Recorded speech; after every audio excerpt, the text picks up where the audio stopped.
மங்களங்கள் யாவும் விளங்கும் நமது அன்னை ஆதி பராசக்தி சுரூபமாக விளங்கக்கூடிய இச்சாசக்தி, கிரியாசக்தி, ஞான சக்தி, முப்பெரும் சக்திகளாக இந்த மூன்று சக்திகளுடைய அனுகிரகம் என்ன அப்படின்னா இச்சாசக்தி, கிரியாசக்தி, ஞான சக்தி.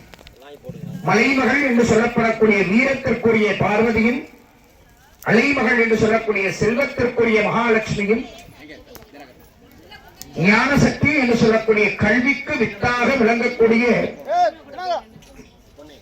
சரஸ்வதி தேவியினுடைய திருவருள். இந்த மூன்று சக்திகளாக வீரத்திற்குரிய பார்வதி, செல்வத்திற்குரிய மகாலட்சுமி, கல்வி ஞானத்திற்குரிய சரஸ்வதி, முப்பெரும் தேவியராக விளங்கப்படக்கூடிய மகாசக்தி குபேர வாராகி. எல்லா ஆலயத்திலுமே நம்ம பார்த்திருக்கக்கூடிய விஷயம் என்ன அப்படின்னா வாராகி அம்மனை நம்ம பார்த்திருக்கோம்.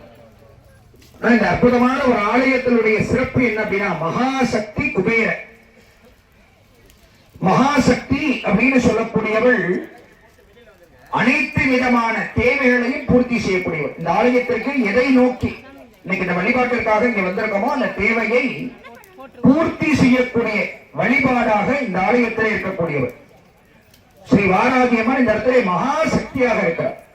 அப்ப இந்த இடத்துக்கு வந்து நமக்கு ஒரு தேவை அப்படின்னா நம்ம பிரார்த்தனை பண்றோம் அப்படின்னா அது நிறைவேறும், எந்தவித சந்தேகமும் இல்லை. ஏராளமான பக்த கோடி பெருமக்கள் இந்த இடத்திலே இருகரம் கூப்பி பிரார்த்தனை செய்து தங்களுடைய வழிபாட்டை இந்த இடத்துல அவர்களுடைய முழுமையான ஒரு பக்தி அந்த இடத்துல சொல்லியிருக்காங்க. ஏன்னா இந்த ஆலயத்திற்கு வந்து எங்களுக்கு எத்தனையோ வேண்டுதல்கள் நாங்கள் வேண்டி எங்களுடைய பிரார்த்தனைகள் நிறைவேறி இருக்கு அப்படின்னு சொல்லி நிறைய பேர் சொல்லியிருக்காங்க. இது ஒரு அற்புதமான ஒரு வழிபாடு.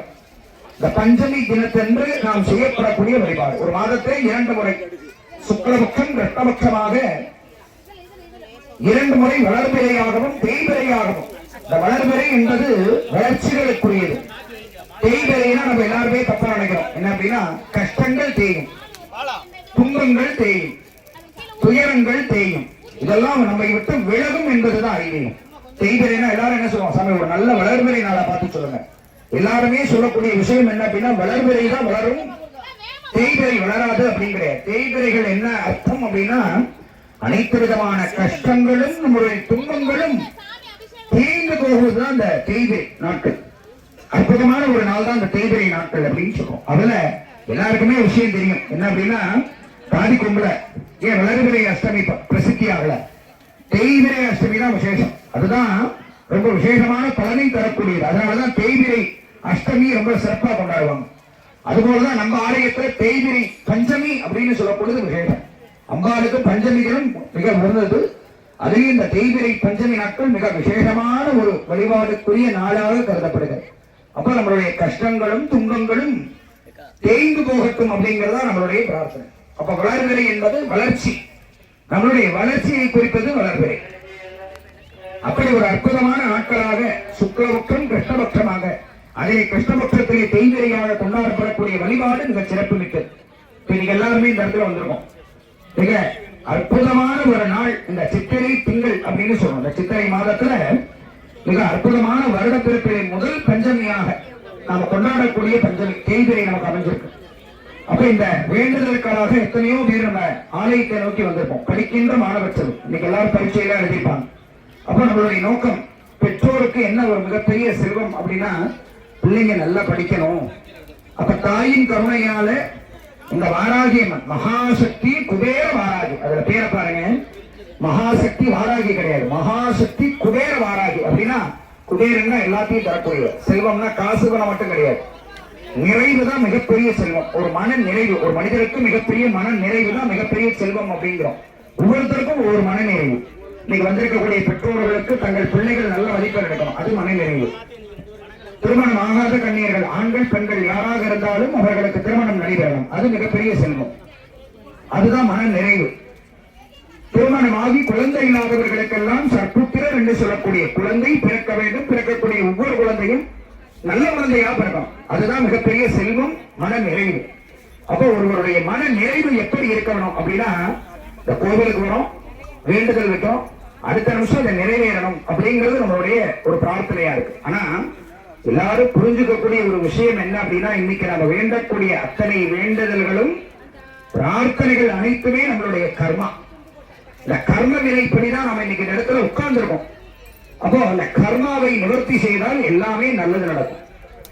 நம்ம எல்லாருமே நினைச்சிருக்கோம் என்ன அப்படின்னா, நம்ம அந்த கோவிலுக்கு வந்துட்டோம், ஒரு கோடீஸ்வரன் ஆகணும்னு பிரார்த்தனை பண்ணா அம்பாள் கொடுத்துருவா அப்படின்னா கண்டிப்பா கிடையாது. எதை அம்பாள் நமக்கு கொடுக்கணும்னு நினைக்கிறாலும் கண்டிப்பா கொடுப்பா. அது நேரத்துல நமக்கு கிடைக்க வேண்டிய அத்தனை செல்வங்களும் நமக்கு கொடுப்பான். அப்ப அதற்குரிய முக்கியமான ஒரு வழிபாடு ஆத்மார்த்தமான வழிபாடு. ஆத்மார்த்தம், ஒரு ஆன்மா லைத்து நாம வழிபடக்கூடிய இடம் ஆலயம். ஒரு கோவிலுக்கு வந்திருக்கோம் அப்படின்னா அங்கங்க நின்று நம்ம பேசக்கூடாது, அது வழிபாடே கிடையாது. அப்ப நம்ம என்ன செய்யணும்? ஆத்மார்த்தமான ஒரு வழிபாடு. நம்ம எதை நோக்கி இன்னைக்கு இந்த ஆலயத்திற்கு வந்திருக்கோம்? அப்ப வழிபாட்டை நோக்கி வந்திருக்கோம். நமக்கு ஏதோ ஒரு தேவை. ஒரு மனிதன் நல்லா இருக்கும்போது யாருமே கோயிலுக்கு வரமாட்டோம், கஷ்டத்துலதான் வருவோம். ஏன்னா நம்ம கஷ்டத்தை பகிர்ந்துக்கிறோம். நம் தாயாக இருக்கக்கூடிய வாராகி இந்த இடத்துல மிகப்பெரிய ஒரு சக்தி வாய்ந்த அம்மன் அப்படின்னு சொல்லலாம். ஆனா நிறைய பேர் வந்து என்ன சொல்லுவோம், சுவாமி நாங்க நிறைய வாட்டி வந்திருக்கோம், எங்களுக்கு இந்த காரியம் நடக்கலையே அப்படின்னா முதல்ல சொல்லணும். கர்ம வினை. இந்த மனிதனா பிறந்திருக்கக்கூடியதே கர்மா. அப்ப இந்த கர்மாவை எப்படி கழிக்கணும் அப்படின்னா, இந்த மாதிரி ஒரு புண்ணிய செயல்கள்ல, இந்த மாதிரி ஒரு ஆலயங்களுடைய வழிபாட்டில் ஈடுபட்டு நம்முடைய கர்மாக்களை நிவர்த்தி செய்யும். அப்ப கர்மாக்கள் எல்லாமே நம்முடைய விதிப்படி எல்லாமே விலகிடுச்சு அப்படின்னா கண்டிப்பா நல்லது நம்மளை தேடி வரும். அப்ப அதற்குரிய வழிபாட்டை நோக்கிதான் நம்ம இன்னைக்கு இந்த ஆலயத்திற்கே வந்திருக்கோம். ஆலய தரிசனம், நாம் செய்த பாவங்கள் அனைத்தும் விமோசனம். கோபுர தரிசனத்தை எப்படி கோடி புண்ணியம் அப்படின்னு சொல்றோமோ, ஆலய தரிசனம் பாவ விமோசனம் அப்படின்னு சொல்றோம். கோபுரம், கோ என்றால் இறைவன், புறம் என்றால் இருப்பிடம். ஒரு ஆலயத்தில கோபுரம் இருக்கு அப்படின்னா இறைவன் குடியிருக்கக்கூடிய இடம் தான் கோபுரம். அப்ப இறைவனுடைய இறை சக்தி ஒரு ஆலயத்துல எப்படி நம்ம பிரதிபலிக்கிறோம், எப்படி அதை கொண்டாடுகிறோம் அப்படின்னா, நம்ம இடத்துல வந்து வழிபாடு செய்யறோம். ஒரு சென்டிமெண்டா இந்த ஆலயத்துக்கு வந்து எனக்கு எல்லாமே கிடைக்குது அப்படிங்கிறோம். அப்ப அந்த தாய் என்ன செய்யறார்? நமக்கு தேவைப்படும் அத்தனையும் நம்மளுடைய வேண்டுதல்கள் மூலமாக, நம்மளுடைய பிரார்த்தனை மூலமாக நமக்கு கொடுக்க வேண்டிய அத்தனையும் கண்டிப்பா கொடுப்பான். அதற்கு தயாரா இருக்கா. அப்ப நம்ம என்ன செய்யறோம்? அந்த இடத்துல உட்கார்ந்து தேவையற்ற பேச்சுக்கள், சிந்தனைகள் என்ன செய்யறோம்? நம்மளுடைய திசை மாறி இருக்கு. எல்லாருமே நல்லா இருக்கியா அப்படின்னு கேட்போம். பக்கத்துல உறவு முறைகள் வந்திருக்காங்கன்னா எல்லாம் நல்லா இருக்கியா என்ன பேசிக்கிட்டே இருப்போம். தொடர்ச்சியான பேச்சு குறைத்துக் கொண்டு நம்மளுடைய செயல்பாடுகள், ஆன்மீகம், ஆன்மா லைத்து வழிபடக்கூடிய இந்த இடத்தை ஒரு புனிதமான இடம், புண்ணிய ஸ்தலம்னு சொல்லலாம். இப்படி ஒரு அற்புதமான ஒரு ஆலயத்தினுடைய வழிபாட்டை நமக்கு கிடைச்சிருக்கிறது மிகப்பெரிய ஒரு பாக்கியம். இப்ப அந்த ஆலயத்தினுடைய வழிபாட்டை நோக்கி நாம் செய்யப்படக்கூடிய வேள்வி தவம் அப்படின்னு சொல்றோம். அம்பாளை நோக்கி நம்ம எல்லாம் வந்துருவோம். நம்ம செய்த பாவங்கள் அனைத்தும் நிவர்த்தியாகும். நம்ம புண்ணியங்கள் செய்து கொண்டிருக்கக்கூடிய தர்மம் இந்த நேரம். அப்ப இந்த நேரத்தை என்ன செய்யணும்? இந்த வாய்ப்பை நாம பயன்படுத்திக் கொண்டு அற்புதமான வருடப்பிறப்பு, தமிழ் ஆண்டு அப்படின்னு சொல்றோம். இந்த புத்தாண்டை எப்படி வரவேற்கிறோம்?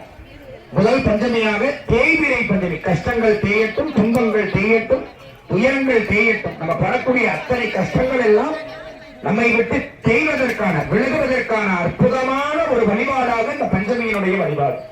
பஞ்சமிக்கு வந்தாலே போதும், தாயின் முகத்தை பார்த்தாலே போதும், எல்லா கஷ்டங்களும் தீண்டும். எத்தனையோ பேர் சொல்லியிருக்காங்க, இந்த மகாசக்தி குபேர வாராகி அம்மனுடைய தரிசனம் எங்களுக்கு மிகப்பெரிய ஒரு சிறப்பு அப்படின்னு. அப்படி ஒரு அற்புதமான இந்த மகாசக்தி குபேர வாராகி அம்மன் அற்புதமான பிரதிஷ்டை விழா மற்றும் அற்புதமான இந்த கோபுர வேலைகள் எல்லாம் சிறப்பாக விமர்சையாக நடைபெற்றுக் கொண்டிருக்கிறது. இது நமக்கு ஒரு வரப்பிரசாதம் அப்படின்னு சொல்லலாம். இந்த நேரத்திலே ஒரு பெருமைக்குரிய ஒரு மனிதராகவும் நம்ம இருக்கக்கூடிய நமது ஆலயத்தினுடைய நிர்வாகி அண்ணன் பூசாரி சக்தி அண்ணன் அவர்களுடைய சீரிய தலைமையிலே சிறப்பாக ஒவ்வொரு வேள்வியும் நடைபெற்றுக் கொண்டிருக்கிறது. இதற்கு ஒரு முக்கிய காரணம், ஏன்னா அவரே பெருமையை ரொம்ப சந்தோஷத்தோடு புன்னகையோடு சொல்லுவார். பெருமைக்குரிய மனிதராக அவினாசி ஜோதிர்லிங்கம் அண்ணா அவர்கள் அவருடைய குருநாதராக அவரை வழிநடத்தி சென்று கொண்டிருக்கிறார். இந்த ஆலயத்தினுடைய தனிச்சிறப்பு, இப்படி ஒரு அற்புதமான ஒரு ஆலயம் அமைவதற்கான முக்கிய காரணம் அவரும். ஏன்னா ஜோதிட சாஸ்திரங்கள்ல எத்தனையோ விளக்கங்களை ஒரு மீடியா மூலியமா நமக்கு கொடுத்திருக்க. ஒரு ஜோதிடம்னா என்ன, அந்த ஜோதிடத்துல கிரகங்களுடைய சேர்க்கைனா என்ன, ஏன்னா இன்னைக்கு நம்மளுடைய ஜாதகம் எப்படி இயங்குது அப்படின்னா 9 கோள்கள் நவ கிரகங்களை வச்சுதான். ஒரு மனிதனுடைய அங்கங்களா இருக்கட்டும், நம்மளுடைய செயல்பாடுகளா இருக்கட்டும், பயிற்சிகளை வைத்துதான் ஒரு மனிதனுடைய வருங்காலம் அப்படி